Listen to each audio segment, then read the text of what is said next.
中国的钢铁工业产能世界第一。宝钢作为全球领先的现代化钢铁工业企业，责任重大。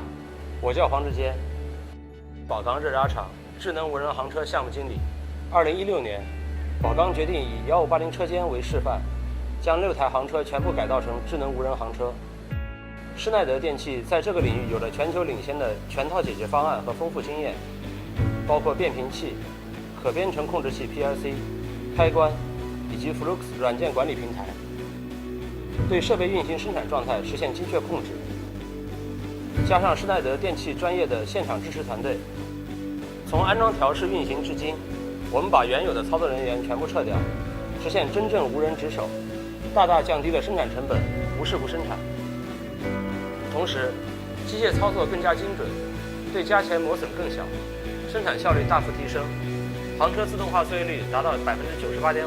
我们希望通过双方的努力，为钢铁制造的数字化升级贡献力量，构建集智能装备、智能工厂、